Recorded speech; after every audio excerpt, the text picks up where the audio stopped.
Kansas Territory, October 1871. Dust curled behind his horse's hooves as Dawson O'Reilly rode the edge of the fallow cornfield, the setting sun casting long gold shadows across the dry land.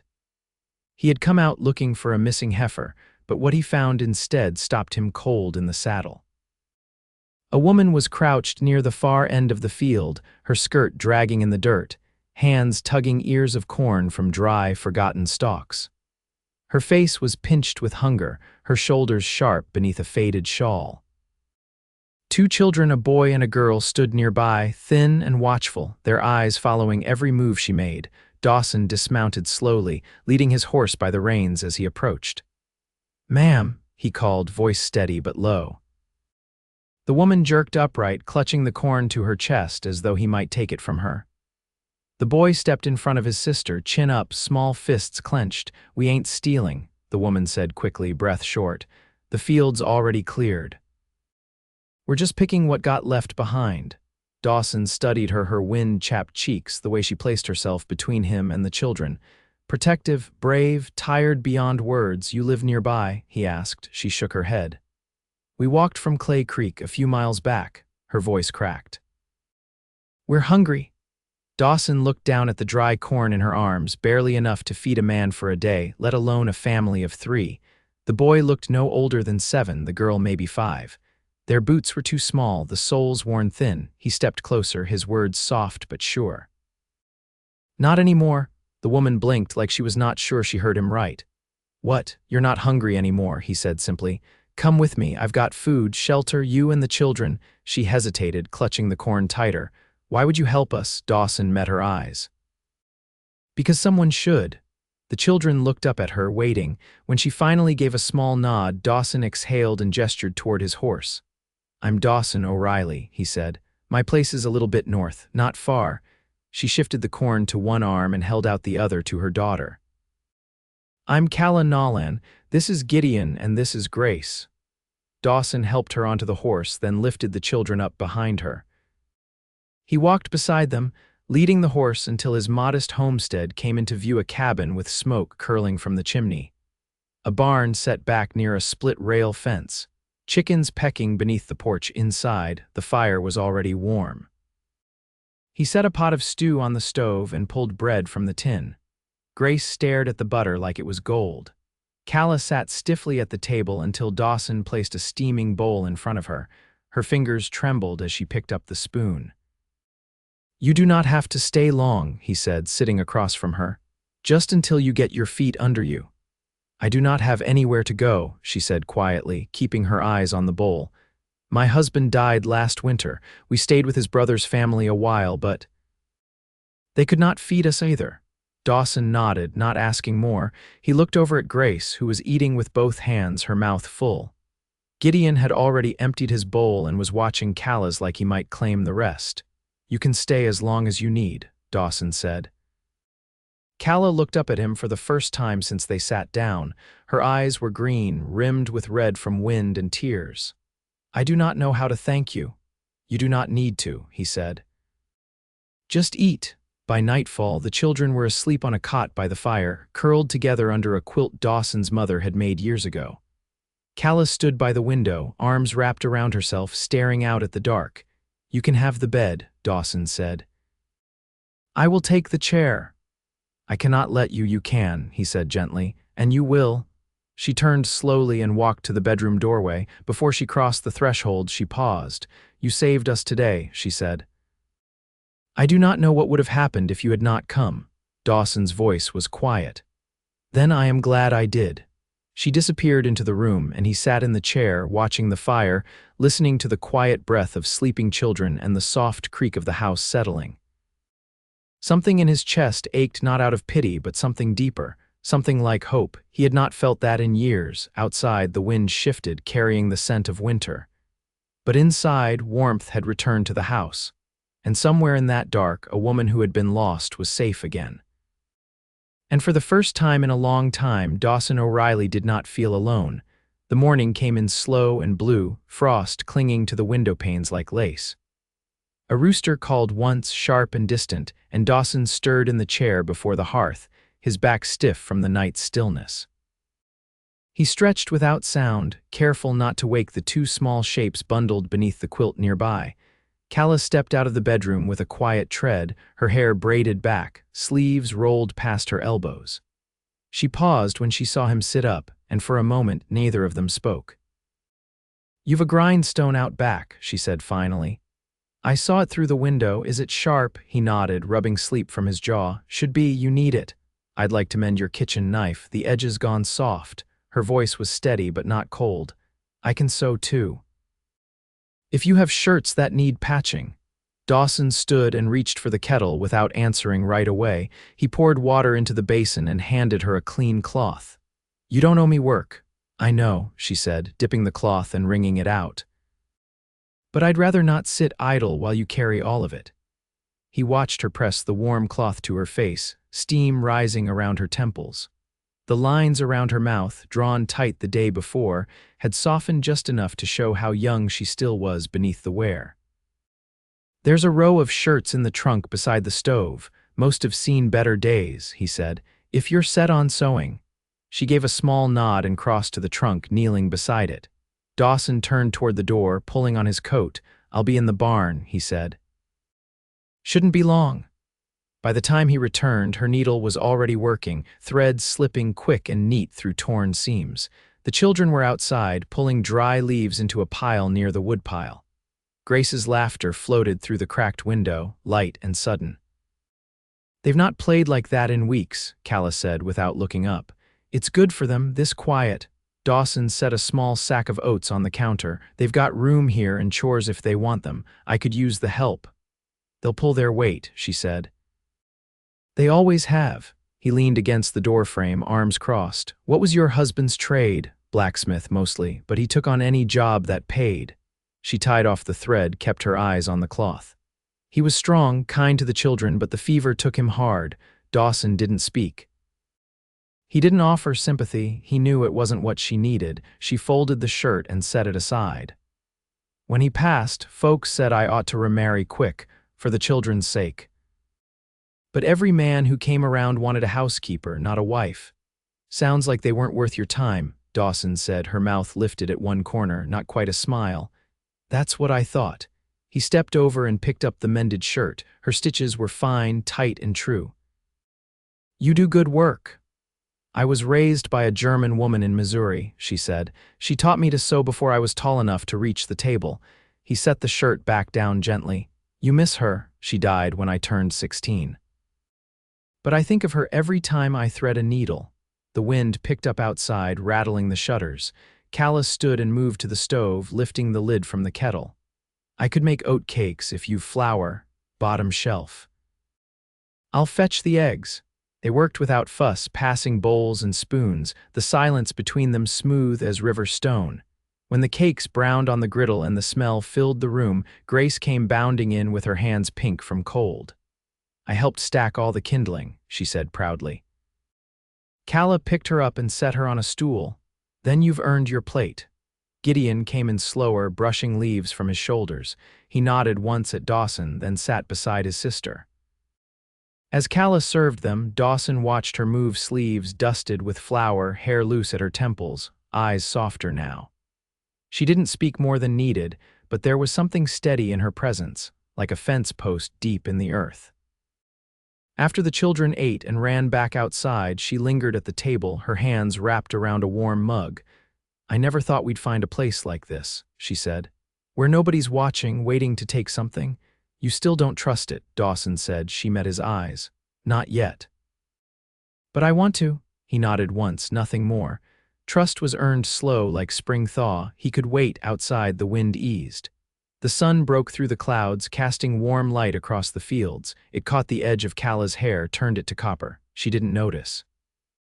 She was watching the children through the window, her expression unreadable but peaceful for the first time since she arrived. And in that quiet, Dawson felt something shift inside him, not sudden but certain. Like a gate opening after a long winter shut. He didn't speak it.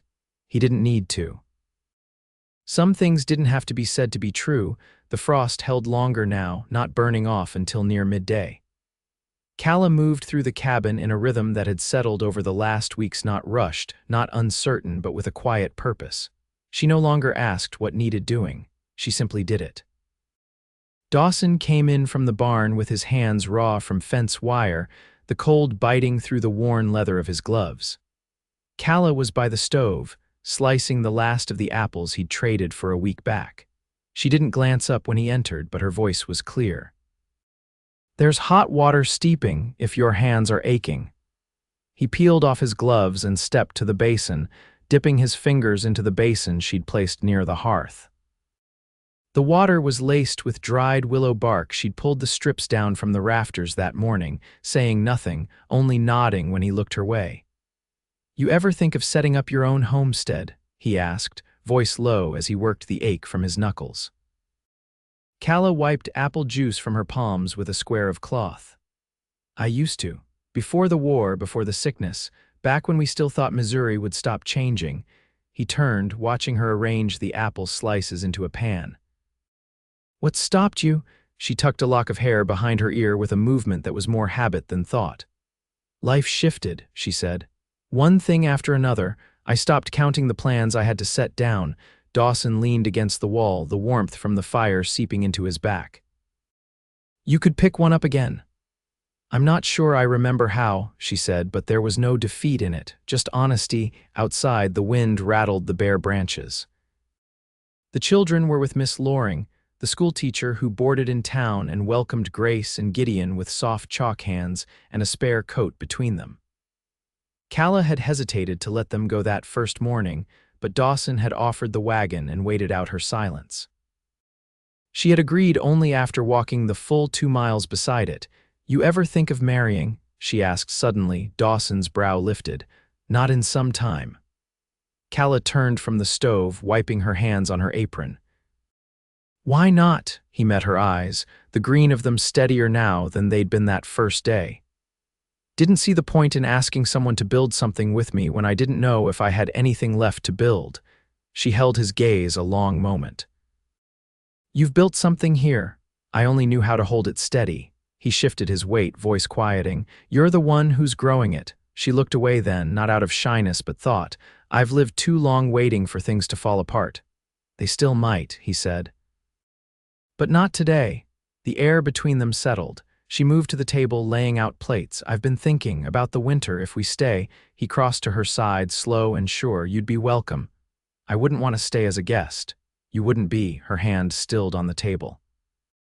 "Then what would I be?" He looked at her hand, the way her fingers curled in just slightly, like she was bracing for something hard to hear. "You'd be what you already are, part of this place." Her shoulders eased, just enough for him to see it. "I'd need to earn my keep." "You already have." She let out a breath, not quite relief, but something close. "The schoolteacher asked if I'd help sew for the younger ones. She's short on hands. You want to?" "I do," he nodded. "Then you should." The room was quiet a while, but not empty. The kind of quiet that hummed with something settled, something waiting to bloom. She turned back to the stove, lifting the pan to set it on the coals. "I made pie," she said, almost as an afterthought. He smiled, not wide, but true. "I figured from the smell." She glanced over her shoulder. "You'll eat it, won't you?" He stepped forward and brushed his thumb along a smudge of flour on her jaw. "I'll eat anything you make." Her cheeks flushed not with embarrassment, but with warmth. She didn't pull away. Outside, the light began to fade, casting long shadows across the fields. But inside, the fire held steady, and the pie cooled on the hearth, and the space between them grew smaller in a way neither of them needed to speak aloud. They were no longer strangers passing through. They were something being built not quickly, not loudly, but with care. By late November, the first snow came down in a hush, covering the prairie in a pale quilt that softened the world. Dawson stood at the edge of the shed, shoulders dusted white, watching the flakes settle on the fence rails. Behind him, the cabin glowed with lamplight, and Calla moved inside with the children, her silhouette steady as she unwrapped their scarves and hung them by the hearth. He turned when the door opened. Calla stepped out, pulling her shawl tighter around her arms. She joined him without speaking, her boots crunching softly in the snow. "They let Gideon keep a reader from school," she said, glancing up at the clouds. "He's been whispering the stories to Grace like they're secrets." Dawson's breath curled in the air, his voice low. "That boy's sharp." He'll take to books if he's got the time. He's starting to laugh again. She looked over at him, her face calm but marked with something quieter than joy, something that had taken root and grown slow. Grace, too. They're safe here, he said. She nodded and tilted her head slightly, snow catching in her braid. I know, I believe it now. He watched her a long moment, then cleared his throat. I've got a neighbor, Wesley Madsen. He's got a team of mules he's looking to sell off before the freeze sets in. I was thinking of buying one. Calla raised an eyebrow. You don't have work enough for another team. I wasn't thinking of using it for me, he said. Thought maybe. If you wanted to ride into town regular, or if you took on more sewing from the schoolhouse, it'd give you something that's yours to drive. She studied him, her expression unreadable. I'd pay for the mule, Dawson added. But the cart, the reins, that'd be yours outright. I wouldn't know how to accept something like that. You don't have to decide now, he said, but it's yours if you want it. Snowflakes gathered on her shoulders. She looked out over the field, the corn stubble barely visible beneath the white. I used to walk behind a plow with my husband. He'd never let me hold the reins, said it wasn't a woman's place. That's not how I see it. She turned back to him slowly. I know. They stood like that for a while, the silence not heavy but full, like the earth holding its breath beneath the snow. Later, inside, Calla pulled a shawl around her shoulders and sat by the fire, mending a torn cuff of Gideon's coat. Dawson poured a finger of rye into 2 tin cups and handed her one. She accepted it without question. I got a letter once, she said, her voice low, eyes on the needle. From a cousin in St. Louis, she said there were shops with gaslight and buildings taller than 3 stories. She wanted me to come live with her after Daniel passed. You think about going? Dawson asked. I did, for about a day. She paused, the thread slipping through the wool. But I couldn't see myself there, too many people, too loud, too fast. He sipped from his cup. That's how I felt in Kansas City. Didn't last long. She glanced at him, the firelight catching the edge of her cheek. You tried city life, briefly. After my brother died, I thought maybe I needed something different. But I couldn't breathe proper with buildings crowding out the sky. She smiled, faint but real. I don't think I've ever wanted more than a quiet table and a clean roof. You've got that now, he said. She laid the coat aside, her hands still. I do. The children had fallen asleep in the loft above, their soft breathing the only sound besides the pop of wood in the stove. Dawson set his cup down and leaned back in the chair. If you stay through spring, he said, I'll build on a second room. Give the children more space, she looked over. And where would you sleep? He met her gaze and let the words come without haste. I'd hoped by then there wouldn't be a need for 2 rooms. Her breath caught, quiet but unmistakable. She didn't answer right away. Instead, she stood, crossed to the table, and slowly folded the coat. When she returned, her voice was steady. I don't want to marry because I'm worn thin and need saving, she said. I want to choose it, freely. He nodded once. That's the only way I'd want it. She sat again, this time closer. The firelight played across her hands as they rested on her lap. You've never asked for anything. I've been waiting for what's worth asking. She looked at him, truly looked, and something between them shifted again, not sudden, not loud, but certain. I'll stay, she said, not as your guest. Not as your burden, but as your partner. He reached across the space and took her hand, warm and calloused and real. Then we'll build something, he said, together. And she nodded once as the snow thickened outside and the fire burned steady within. By early March, the thaw had begun. Long strips of brown earth showed between the last of the snowdrifts, and the creek behind the barn ran fast again, swollen with meltwater. Dawson's bootprints left deep impressions in the softening ground as he walked the fence line, checking posts, noting where winter had worn them loose. Calla came to find him near the southeast corner, her apron tied up with feed oats for the chickens, and her braid tucked beneath a kerchief. She carried herself differently now, shoulders no longer hunched, her stride sure in the wet ground. There's a man in town, she said, standing beside him, who offered me coin for stitching a set of curtains. Said his wife passed last fall and he hadn't the faintest idea how to make a hem. Dawson tested a post, rocking it gently in the soil. You thinking of taking it? I already did. He paid in flour and candles too. He looked over, the corner of his mouth twitching. "You're bartering now? Well, someone around here has to watch the trading shelves." She nudged his boot with hers. "You'd give away half your oats for a crooked horseshoe if someone asked nice enough." He didn't argue. She was right, and she knew it. "You're good at it. You always see what's missing before anyone else does." She wrinkled her nose. "That's just from going without. You learn to watch close when things slip through your fingers." They stood quiet a moment, the wind catching at the corners of her apron. The hills beyond the fence had changed color, less white, more ochre, like the land was pulling breath again. "Gideon's been asking about planting," Dawson said. "Said he wants to try corn, same as last year, only more of it." He drew rows in the dirt beside the house, she said. "Measured them with a stick and everything." Grace helped. She used her thumb to press holes. "He's got your hands," Dawson said. She glanced at him. "How do you mean?" "Careful, quick, knows how to place things just right." There was a beat of silence before Calla said, "I've been thinking about spring." Dawson watched a meadowlark cut across the sky, low and fast. "What about it? If you're still set on building that second room," she said, "I'd like to help raise the frame." He turned to face her fully. "You don't need to, I want to," she interrupted gently, brushing a loose hair from her cheek. "Not because I think I owe it, but because I want my hands in the walls. I want to know I helped shape what we're making." He nodded once. "Then we'll build it together." Later that week, they borrowed Wesley Madsen's lumber cart and brought back split timber from the mill. Gideon and Grace helped where they could, stacking planks and fetching nails, their cheeks pink from wind and effort. Calla measured twice before every cut, and Dawson let her lead without stepping in. She moved with purpose, her voice clear, her direction firm. By the end of April, the room was framed and roofed. The window faced the east rise, where the sun touched first.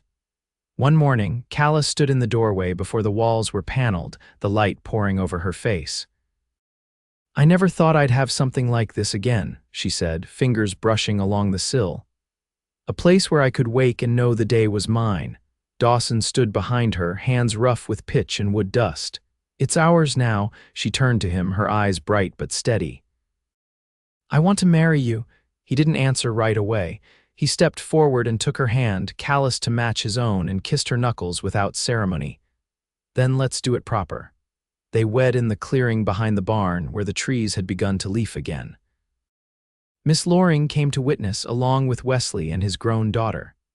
Gideon wore the best trousers Dawson had ever owned, hemmed to fit, and Grace wore a crown of meadow flowers she wove herself. Calla stood barefoot in the new grass, her dress plain but clean, her hair pinned up with care. Dawson met her gaze without flinching, and when they joined hands, Calla's fingers curled into his like they'd always belonged there. Afterward, they shared bread and jam and poured sweet cider from a stone jug. The children danced circles with Wesley's daughter, and when the sun dipped low, Dawson and Calla stood at the edge of the fields, watching the land they now shared. "You've given us more than shelter," she said, resting her head against his shoulder. "You gave me a life I didn't know I still had in me." He kissed her temple. "You built it yourself. I just stood still long enough for you to find it." That night, they lay in the bed Dawson had built with his own hands, Calla tucked against him beneath a quilt she had stitched through the long winter nights. Outside, the barn creaked in the wind, and somewhere nearby, the creek ran soft and sure. The world was quiet, full and whole. Years passed, and the house weathered like good leather, stronger for the wear. Grace grew tall and fast, her hands nimble with thread. Gideon took to planting, his rows straight as fence rails, his harvests proud. Calla taught others to sow, to barter, to stand upright even when the wind blew hardest. Dawson worked the land with them all, his heart steady, his hands never empty. They never spoke of the hard years unless asked. What mattered was what came after the warmth, the steadiness, the deep, earned joy of a life built with care. And each morning, when Calla woke with the sun warming her face, she reached for Dawson and found him there still, quiet and strong beside her. Nothing more was needed. Nothing more was missing. They had all they'd worked for, and they were home.